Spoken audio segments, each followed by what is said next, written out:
In the end of the 19th century, the young Third Republic, born in the ashes of the humiliating defeat that was the Franco-Prussian War of 1870, suffered a series of crises as republicans and monarchists fought for power and influence. It barely avoided a coup in 1889 by General Georges Boulanger before it was struck by the biggest corruption scandal of the 19th century, the Panama Scandal. But soon the Third Republic would face its largest scandal yet, a scandal that tore apart the very fabric of French society for more than a decade. L'affaire Dreyfus.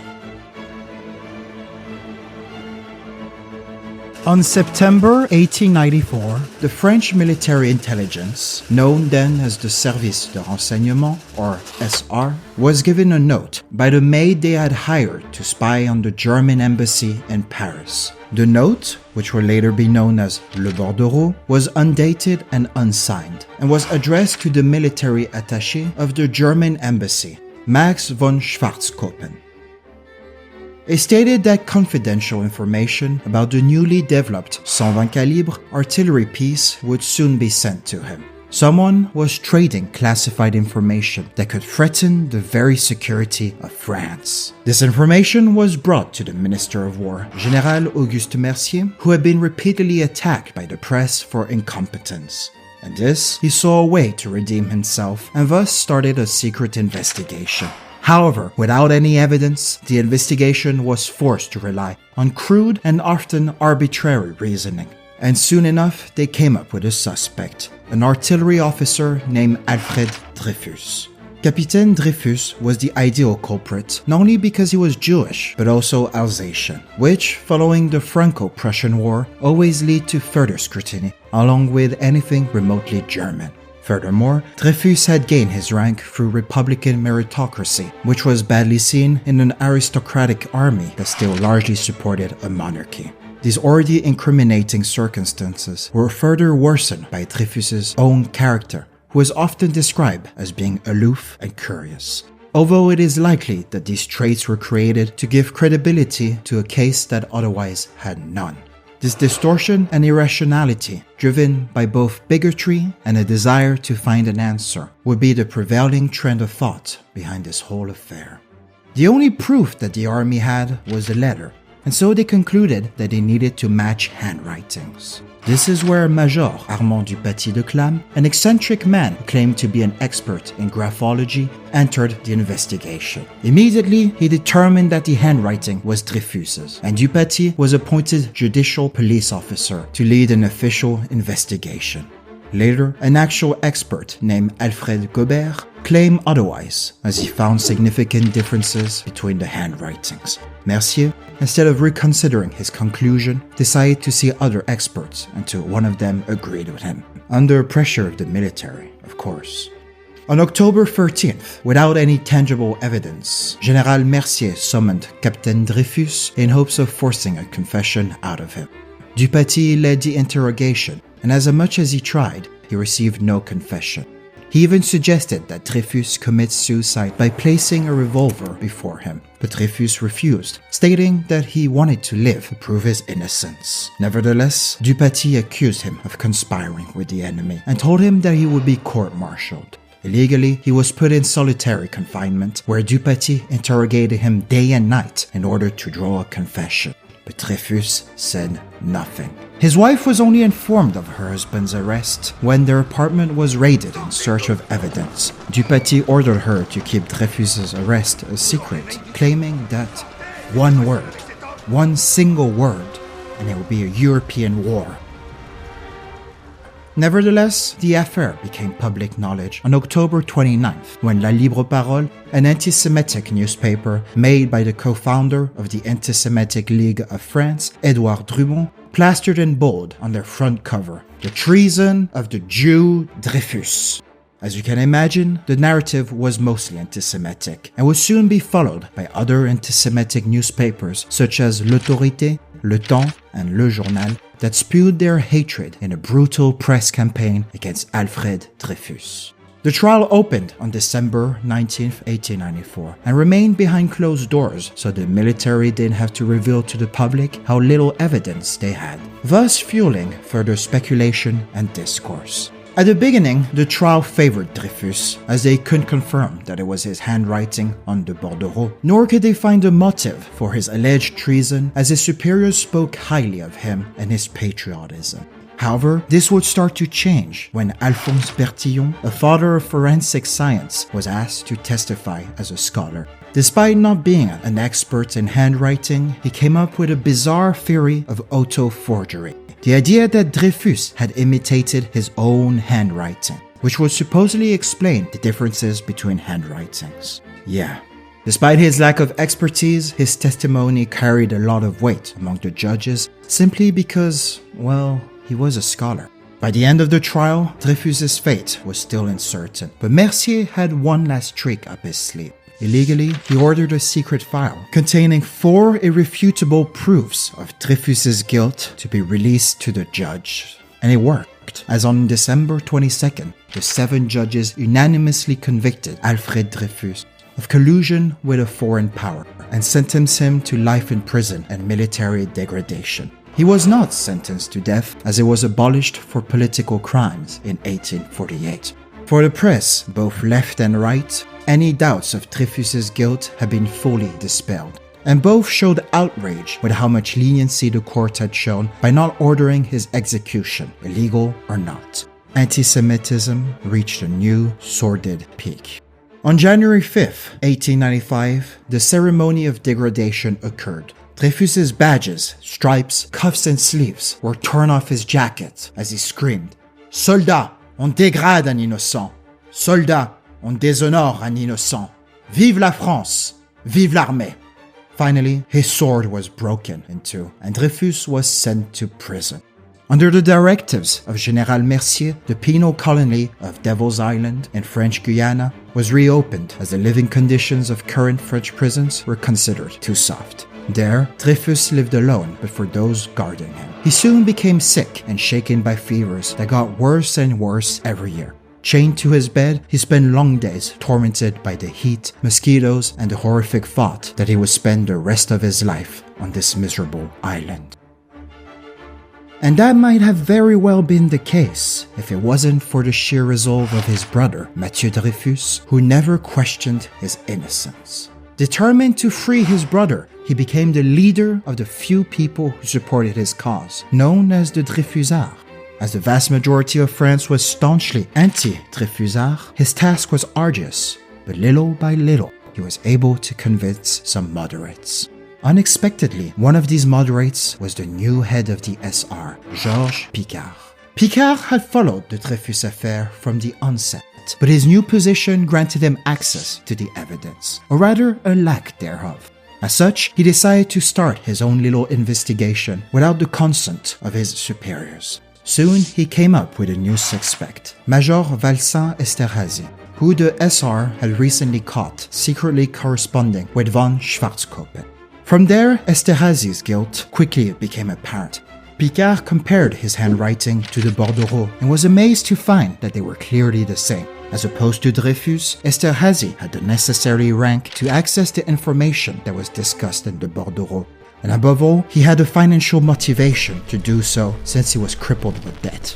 Picquart was now certain that Dreyfus was innocent, and the real culprit was no other than Esterhazy. But when he brought his damning evidence to his superiors, they dismissed it as the case had already been closed. The army couldn't admit that they had been wrong, and in fear of further scrutiny, they asked Major Hubert Joseph Henri to come up with more evidence. However, Henri found nothing. And fearing that Dreyfus might be found innocent, he decided to forge 2 documents, now known as the Faux Henri, that further incriminated Dreyfus. The forgery was rather crude, but the military didn't seem to care much, as they decided to protect Esterhazy and persecute Picquart instead, who was transferred to Tunisia and put under investigation. But it was too late for the army to cover this up, as that same month, Dreyfus's family published Le Bordereau and Picard's accusation against Esterhazy and Le Figaro, thus exposing the whole controversy to the public. Mathieu Dreyfus, who had been fighting alone for all these years, was now joined by some of the most prominent intellectuals, artists, and journalists of that time, such as anarchist Bernard Lazare,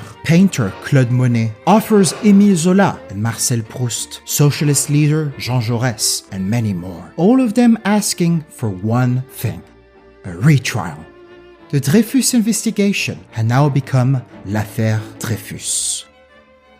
On January 10, 1898, Esterhazy's trial occurred, and to call it a sham is an understatement. The trial was conducted by the military and was, once again, behind closed doors. Despite Esterhazy's mistress publishing letters where he violently expressed his hatred for France and his contempt for the French army, the public largely favored him, and during the trial, he was cheered by the audience, while any witnesses that testified against him were violently booed. It soon became apparent that the person put under trial wasn't in fact Esterhazy, but Picard. And the following day, after less than 3 minutes of deliberation, Esterhazy was acquitted. At his exit, more than 1,500 people were there to cheer him, and the news of his acquittal led to violent anti-Semitic riots all over France, where effigies of Mathieu Dreyfus were hanged and burnt. But his victory for the anti-Dreyfusards violently backfired, as many moderate Republicans saw this farce of a trial as a direct violation of the fundamental values they espoused. Furthermore, it bolstered the Dreyfusards, who now embraced more rebellious and combative actions, inciting Émile Zola to publish a letter 2 days later, titled with the now famous words, "J'accuse." The 4,500 words letter was addressed to the President of the Republic, Félix Faure, and was an extensive summary of the affair that directly attacked all those that conspired against Dreyfus. It had the effect of a bombshell, as 300,000 copies were sold in one day, 10 times more than the usual distribution of the newspaper. Its success, both on a national and international level, made a retrial inevitable. But it also resulted in Zola's prosecution, something that he expected and hoped for, as it would put further spotlights on their cause. Zola was sentenced to 1 year in prison and fined 3,000 francs, but that was little compared to the harassment and violence he received as a result of his courageous letter. In fact, Zola was only condemned so harshly in fear that acquittal would lead to violent protests by the anti-Dreyfusards. Thankfully, Zola fled to exile in England, but Picard, who was found guilty too, didn't have that chance, and he was imprisoned. The acquittal of Esterhazy, the convictions of Zola and Picard, and the continued imprisonment of a man largely believed innocent significantly tarnished France's reputation, which was now exposed as an arbitrary state, a hypocrite that violated its founding principles. Furthermore, anti-Semitism in France was reaching dangerous proportions as 1898 saw an alarming amount of far-right protests and riots. As such, the new Minister of War, Godefroy Cavaignac, was determined to put an end to the affair by proving Dreyfus's guilt once and for all. On the evening of August 13, 1898, Louis Quinier, the subordinate tasked to do just that, was working by the light of a lamp when he observed that the colors of the lines on the Faux Henri's headers and footers were different from the lines of the central part. Someone had glued together 2 letters to make one that incriminated Dreyfus. Quinier showed his discovery to Cavaignac, who, despite being absolutely convinced of Dreyfus's guilt, had the decency to act on the discovery. After an hour of questioning by Cavaignac himself, Henri broke down and admitted his guilt. The strongest evidence that the military had against Dreyfus had now been entirely discredited. Henri was immediately put in prison, where he killed himself the following day. He soon became a hero, if not a martyr, amongst the anti-Dreyfusards. For the Dreyfusards, this meant that they could now bring their case to the French Supreme Court. Despite the constant harassments by the anti-Dreyfusards, to avoid a revision of Dreyfus's trial, going as far as attempting a coup during the funeral of Félix Faure, the support for revisionism grew larger and larger. And on June 3rd, 1899, the Supreme Court overturned the judgment of 1894 and asked for a retrial in the military court of Rennes. 2 days later, Dreyfus heard about the decision of the Supreme Court. Having been completely left in the dark, he was astonished to discover the proportions that the Dreyfus affair had taken. To discover that so many people defended him and just as many abhorred him. On June 9th, he finally left Devil's Island to assist his trial, where he would be defended by Edgar Demange and Fernand Laborie. His lawyers felt confident, as just a few days prior, Esterhazy had finally admitted that he had written Le Bordereau before fleeing to England. The trial opened with an atmosphere of extreme tension, as the city was put under siege in fear of massive riots, no matter its outcome. As Dreyfus appeared before the public, his physical appearance disturbed both his supporters and opponents. Maurice Barris, a staunch anti-Semitic writer, described him in a way that betrayed hints of pity, as a thin stream of pain, a bowl of flesh disputed between two playing camps, and which for the last 6 years had not received 1 minute of rest. As the trial went on, tensions worsened in the city, and outbursts of violence became more and more common, until eventually Laborie was shot by an extremist. Thankfully, the wound wasn't fatal. During the trial, the military had no evidence against Dreyfus, and could only testify against his character and the importance of the Bordereau in acquitting him. According to them, Le Bordereau, which had been used to incriminate Dreyfus, was no longer relevant now that Esterhazy had admitted his authorship. Yet, despite all this, the judges still found Dreyfus guilty, and he was convicted of treason, but with extenuating circumstances. He was sentenced to 10 years in prison and another degradation. The following day, after much hesitation, Dreyfus appealed the verdict. Not wanting to go through a third trial, the Prime Minister, Pierre Valdec-Rousseau, proposed a pardon to Dreyfus if he accepted his guilt. Exhausted and having spent so long away from his family, Dreyfus accepted to the dismay of his supporters. On September 21st, 1899, after half a decade of fighting, Dreyfus was finally released. The public welcomed this conclusion with indifference, as they focused instead on the upcoming Universal Exposition of 1900 in Paris and the reveal of Gustave Eiffel's Tower. Valdec-Rousseau, hoping to put this whole affair into the past, signed a bill on November 17th which granted amnesty to all parties involved in the Dreyfus affair, excluding Alfred Dreyfus himself. And while this exonerated Zola and Picard, it also exonerated Esterhazy, Dupaty, and other conspirators.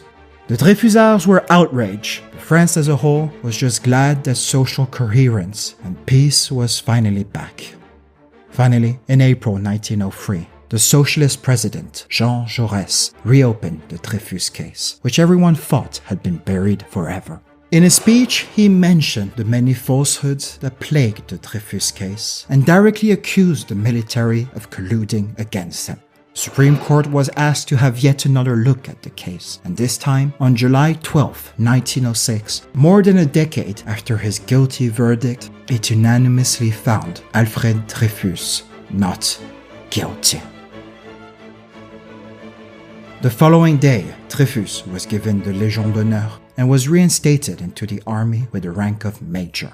Picard would also be reinstated into the army with the rank of colonel, and he would eventually become the Minister of War. While Zola had been found dead a year earlier, asphyxiated by the fumes of his chimney after an extremist blocked it. A year later, Dreyfus retired from the army, largely in part due to chronic fatigue from his stay on Devil's Island. Yet, he and his son still volunteered during World War I to defend the very country that had betrayed them. His two nephews also took part in the war and were eventually killed. Their sacrifice, along with the sacrifice of thousands of French Jews, largely contributed to the decrease in anti-Semitism in France, as no one could ever claim that French Jews would betray their country.